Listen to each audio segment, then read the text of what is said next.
Apa kalian tahu hantu? Iya, hantu. Hantu yang sering ditayangin di film-film horor. Kalian semua pasti tahu bagaimana seramnya Mbak Kunti, Om Pocong, Jender Uwo, dan semua nakama-nakama mereka. Namun, bagaimana jika kalian tiba-tiba disuruh bekerja untuk melayani hantu beserta nakama-nakama mereka? Apa yang akan kalian lakukan? Mungkin kalian merinding disco dan menolak pekerjaan tersebut. Namun, berbeda dengan MC kita, si Lee Kang Jin. Jadi, si Lee Kang Jin ini adalah seorang mahasiswa abadi, yang dimana keabadiannya ini disebabkan karena dia telah kehilangan orang tuanya saat masih SMA, tepatnya pada saat umurnya 17 tahun. Dia harus bekerja banting tulang jiwa dan raga untuk memenuhi kebutuhan hidup dan biaya kuliahnya. Kasian banget ya. Semangat bagi kalian yang kuliah sambil bekerja. Kalian benar-benar hebat.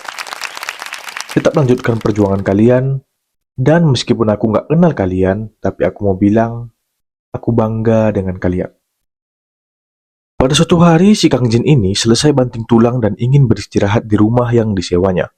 Tiba-tiba dia ditelepon oleh seseorang yang tidak dikenal. Si Kang Jin ini mikir yang telepon itu adalah admin judol yang ngajak main di websitenya. Karena si Kang Jin ini anak yang baik, dia angkatlah telepon itu untuk menolak dengan baik ajakan admin judol tersebut. Tapi setelah diangkat, ternyata yang menelpon adalah seorang pengacara yang langsung menyuruh si Kang Jin COD-an di sebuah jalan.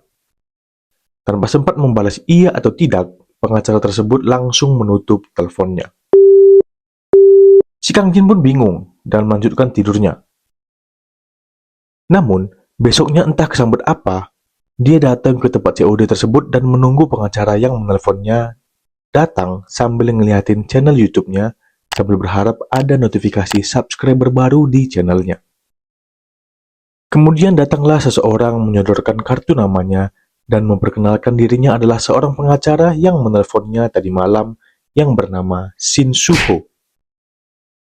Pak pengacara langsung menjelaskan bahwa si Kang Jin mendapatkan warisan sebuah bangunan bernilai 8,2 miliar won atau setara dengan 92 miliar rupiah dari seorang wanita yang telah berpulang bernama Kim Bok Rae. Si Kang Jin pun terkaget-kaget dan terheran-heran karena tiba-tiba mendapatkan warisan dari orang yang bahkan tidak dia kenal dan berkata pada Pak pengacara kalau dia salah orang. Namun dengan tenang, pengacara tersebut menjelaskan masa lalu si Kang Jin dan semuanya tepat sasaran. Si Kang Jin masih menyangkal karena katanya dia sudah memutuskan kontak dengan seluruh kerabatnya yang selalu menganggapnya sebagai budak. Lalu Pak pengacara menjelaskan bahwa si Kim Bok Rae adalah kawan lama dari Lee Myung Seok, kakeknya si Kang Jin. Kemudian si Pak pengacara ngajakin si Kang Jin ke sebuah bangunan di pusat kota. Mereka pun masuk dan Pak pengacara mengajak Kang Jin room tour, yang ternyata bangunan tersebut adalah restoran di lantai 1 dan rumah tinggal di lantai 2. Setelah room tour, Pak pengacara nyuruh si Kang Jin buat nerusin restoran ini dengan masa percobaan selama 5 tahun sebelum dia dapat mewarisi bangunan tersebut. Si Kang Jin pun menolak karena dia memikirkan tentang biaya perkuliahannya dan biaya yang besar untuk mengurus sebuah restoran. Namun, lagi-lagi Pak pengacara langsung menyelesaikan permasalahan si Kang Jin dengan mengatakan kalau semua itu akan ditanggung oleh perusahaan mereka kalau si Kang Jin setuju menjalankan restoran itu. Si Kang Jin pun mikir, apakah ini penipuan? Kemudian dia langsung mengambil kontrak dari pengacara itu dan membacanya berulang-ulang kali. Karena terlalu lama, Pak pengacara langsung menunjukkan poin penting yang harus dihafal tentang manajemen restoran. Kalian bisa pause video ini dan baca sendiri apa isi peraturan manajemennya ya. Setelah membaca peraturan manajemen tersebut, si Kang Jin bingung dengan peraturan tersebut. Namun setelah berpikir beberapa saat, dengan penuh semangat, namun masih ragu, si Kang Jin menerima dan menandatangani kontrak tersebut. Ya iyalah, kerjanya cuma 2 jam sehari dan dapat libur setiap minggu. Aku juga mau. Si Kang Jin pun resmi menjadi pemilik restoran selama 5 tahun ke depan.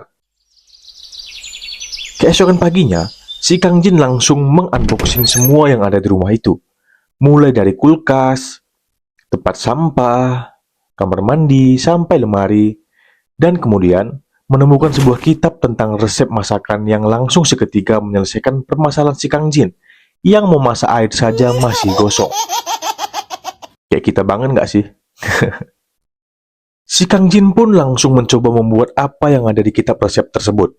Si Kang Jin langsung dengan sigap membuat masakan tersebut bak seorang koki lolosan MasterChef. Si Kang Jin pun sempat berpikir bahwa dia adalah jenius dalam memasak. Namun, setelah dia merasakan perasaan saat dia memasak tadi, rasanya seperti tubuhnya bergerak dengan sendirinya. Karena terlalu fokus dengan masakannya, si Kang Jin terkaget karena pelanggan pertamanya sudah datang ke restorannya. Si Kang Jin pun langsung memakai apronnya dan menyambut pelanggan pertamanya itu. Setelah melihat pelanggannya, si Kang Jin terpesona karena pelanggan tersebut memakai hanbok, sebuah pakaian tradisional Korea, dan tampang si pelanggan yang terlihat masih anak sekolahan. Tanpa basa-basi setelah masuk, pelanggan tersebut langsung memesan minuman keras Korea, yaitu soju. Sesaat si Kang Jin mendengar pesanan pelanggannya itu, dia langsung keinget sama pengalamannya waktu bekerja paruh waktu di sebuah restoran.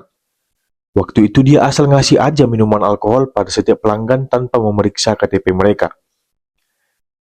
Setelah itu si Kang Jin mendatangi pelanggan tersebut dan menanyakan KTP-nya. Namun pelanggan tersebut bilang dia tidak punya KTP, dan lebih parahnya lagi, pelanggan tersebut bilang kalau dia juga tidak punya uang. Si Kang Jin langsung syok karena baru pertama kali melihat orang macam pelanggannya ini. Pelanggannya lalu berkata lagi pada si Kang Jin, "Sepertinya kau tidak tahu mengenai tempat ini." Setelah mendengar itu, si Kang Jin langsung teringat dengan peraturan dan ancaman pengawasan dari Pak pengacara. Si pelanggan langsung membentak si Kang Jin karena tidak kunjung membawakannya pesanannya. Kang Jin yang masih takut memberikan alkohol pada anak di bawah umur menawarkan menu lain dan langsung berlari ke dapur. Saat memasak, si Kang Jin melihat sebuah botol soju bergelinding ke arahnya. Setelah dia lihat pelanggan tersebut ternyata sudah meminum berbotol-botol soju. Si Kang Jin berniat memarahi pelanggan yang tampak seperti anak sekolah tersebut.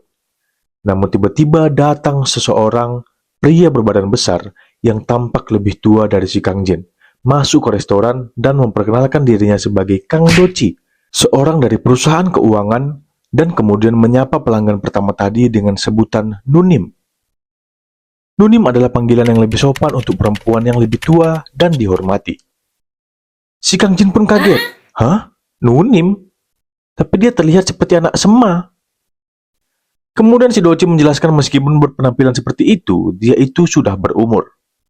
Si Kang Jin pun lega karena tidak melanggar hukum. Kemudian si Doci bertanya pada si Kang Jin mengenai buku panduan. Namun dengan polosnya, si Kang Jin menjawab tentang peraturan manajemen. Nani? Si Doci kaget dan berkata akan kembali besok untuk makan malam bersama dengan rekan kerjanya sambil memberikan kartu namanya. Kemudian dengan wajah serius, si Doci memberikan peringatan pada si Kang Jin. Jangan pernah percaya pada apa yang kau lihat. Si Kang Jin kebingungan sekaligus merasa sedikit takut.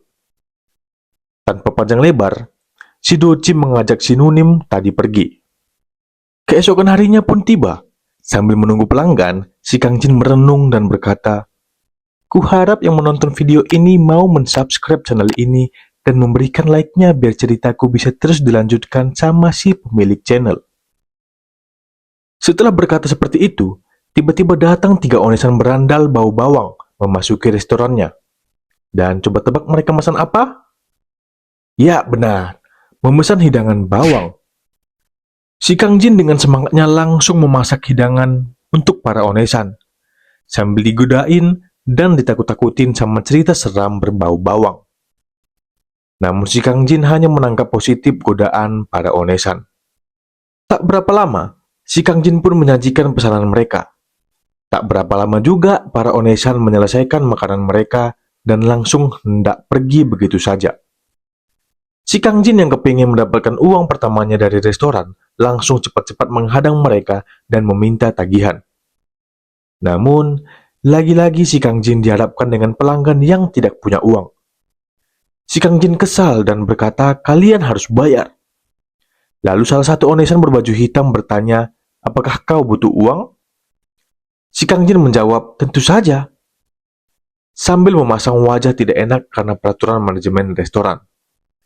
Lalu Onesan berbaju hitam itu langsung komat kamit baca mantra lalu menyebutkan beberapa angka, lalu berkata, "Catat ini nomor togel 2 angka." Lalu si Onesan mendekati si Kang Jin sambil berjalan keluar dan berkata, "Jangan percaya pada apapun yang kau lihat." Saat si Kang Jin menoleh ke belakang, ketiga Onesan tadi langsung menghilang seakan ditelan bumi.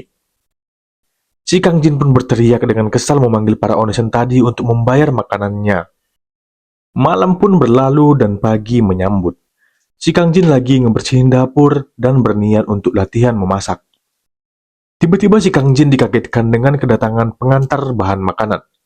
Pengantar tersebut memperkenalkan diri mereka. Yang berkulit sawo mateng bernama Shin Suyong dan yang berkulit putih bernama Sil Sugui. Mereka adalah adik dari pengacara Shin Suho. Kemudian si Kang Jin mengeluh karena pelanggan yang datang tidak punya uang. Namun Shin Suyong berkata, "Kalau kau mati, kau akan mendapatkan semua bayarannya." Si Kang Jin pun mengeluh dalam hati, "Apa gunanya kalau aku sudah mati?" Menepis kebingungannya, si Kang Jin bertanya lagi tentang JS Finance, tempat si Doci bekerja. Si Suyong berkata JS Finance bisa dipercaya. Mereka tidak akan pernah bangkrut meskipun dunia bangkrut. Si Kang Jin malah semakin bertanya-tanya. Lalu si Suyong dan adiknya pamit pulang. Malam pun tiba. Restoran si Kang Jin lagi-lagi sepi pelanggan. Si Kang Jin pun sedikit frustasi karena restoran tepat di sebelahnya sangat laris dan ramai. Kemudian si Kang Jin mencoba untuk menarik pelanggan dengan memasak masakan. Ketika waktu menunjukkan tepat jam 11 malam, seorang pelanggan anak kecil masuk ke dalam restoran dan memesan nasi mangkuk daging haram. Tanpa membeda-bedakan pelanggan, si Kang Jin langsung memasak pesanan anak kecil tersebut dan menyajikannya. Melihat anak tersebut makan dengan lahap, si Kang Jin memutuskan memberikan tambahan daging haram pada anak tersebut. Lalu tiba-tiba anak tersebut menangis dan berkata kalau masakan si Kang Jin persis sama dengan masakan ibunya. Dan anak itu merindukan ibunya. Karena si Kang Jin baik hati, si Kang Jin berniat untuk mengantar anak itu pulang ke rumahnya. Namun, anak itu langsung berlari keluar dan tubuhnya berubah seperti air sambil mengucapkan terima kasih pada si Kang Jin. Lalu menghilang. Si Kang Jin pun kaget dengan apa yang dilihatnya. Dan yang lebih mengagetkan tiba-tiba dia mendapatkan sebuah cek bertuliskan 1 juta won. Dengan situasi kebingungan, entah datang dari mana tiba-tiba Pak pengacara datang dan berkata, "Itu karena Anda membuat para hantu senang." Si Kang Jin semakin kaget karena perkataan Pak pengacara tersebut dan berkata, "Tolong jelaskan padaku apa yang terjadi sebenarnya." Pak pengacara pun menjelaskan, "Tempat ini adalah perbatasan antara underworld dan bumi. Ini adalah restoran underworld." Si Pak pengacara juga menjelaskan di restoran tersebut hantu datang untuk makan. Si Kang Jin mulai merasa takut. Lalu Pak pengacara berkata, "Apa kau lebih takut hantu atau manusia?" Si Kang Jin merenung sejenak tentang bagaimana kejinya manusia. Lalu si Pak pengacara berkata, "Para hantu akan melindungimu jika kau melindungi mereka." Dengan sedikit ragu, si Kang Jin menjawab, "Aku akan melakukan yang terbaik." Keesokan malamnya, si Kang Jin lagi searching-searching lucu tentang hantu di Mbah Google. Mbah Google adalah situs, "Hei tuan pemilik channel, Anda tidak perlu menjelaskan itu. Tidak ada satupun orang di dunia yang tidak tahu siapa Mbah Google." Hehe, iya, maaf ya Kang Jin. Setelah searching-searching lucu, si Kang Jin memutuskan untuk membuat bubur kacang merah yang katanya bisa mengusir hantu. Sambil memasak dan tenggelam dengan pemikirannya, si Kang Jin lagi-lagi dikagetkan oleh seseorang. Kali ini, si Doci yang katanya ingin makan malam bersama kolega-koleganya.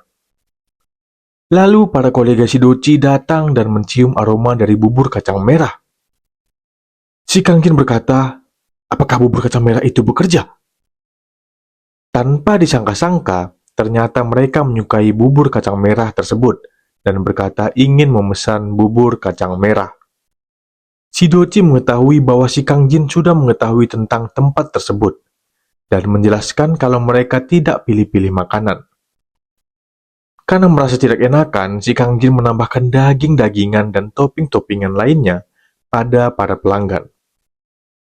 Si Doci juga menjelaskan kalau si Kang Jin tidak akan mendapatkan pelanggan karena mereka berada di dalam restoran. Si Kang Jin bertanya, "Kenapa begitu?" Si Doci kemudian menjelaskan karena tidak ada penghutang yang akan mau makan bersama dengan penagihnya. Lalu si Kang Jin menunjukkan cek yang diterima dari bocil tadi malam. Kemudian, Docil menjelaskan lagi kalau setelah kematian, kita bisa mengurangi dosa dengan membayarnya. Si Kang Jin bingung karena kita tidak akan membawa uang setelah kematian. Si Docil menjelaskan lagi bahwa JS Finance adalah badan keuangan yang membuat akun bank seseorang dari mereka lahir. Akun kita akan bertambah jika kita membuat hal baik dan akan berkurang jika kita melakukan hal yang buruk. Dengan memikirkan dosa-dosanya, si Kang Jin meminta agar cek yang didapatnya dari si bocil tadi malam ditambahkan ke akun JS Finance miliknya. Kemudian si Docil dan kolega-koleganya pergi. Setelah bersih-bersih, si Kang Jin keingat tentang 2 angka yang diberikan Onesan bau bawang yang lalu dan mencoba apakah benar angka tersebut dapat memenangkan perjudian. Dan ternyata memang benar-benar menang. Lalu kemudian ketiga Onesan bau bawang datang dan si Kang Jin berkata kalau nomor yang diberikan Onesan ternyata mujarab. Si Onesan baju hitam pun kaget dan berkata, "Ternyata benar-benar menang ya. Padahal aku hanya mengatakan angka-angka acak." Si Kang Jin pun menyajikan pesanan bawang para Onesan. Tak berapa lama kemudian, si Nunim pelanggan pertama tiba.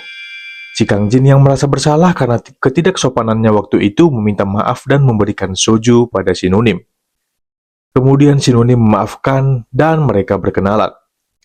Si Nunim tersebut bernama Sohe. Setelah bercerita sedikit, si Kang Jin merasa nyaman dan bertanya tentang sudah berapa lama si Sohe meninggal. Si Sohe kemudian mulai serius dan berkata, "Untuk orang yang tidak bisa naik ke surga dan menjadi hantu, jangan bertanya tentang masa lalu mereka." Kemudian si Sohe berkata lagi, "Jika kalian suka dengan cerita ini, tinggalkan like kalian dan subscribe channel ini, biar kalian tidak ketinggalan cerita si Kang Jin ini di video selanjutnya. Pastikan subscribe dan like ya." Tidak. Aku berubah pikiran. Lakukan sekarang juga. Kalau tidak, aku akan datang ke mimpi kalian nanti. Sudahkah? Baguslah kalau begitu. Terima kasih karena sudah subscribe. Dan sampai bertemu di restoran Underworld di video selanjutnya.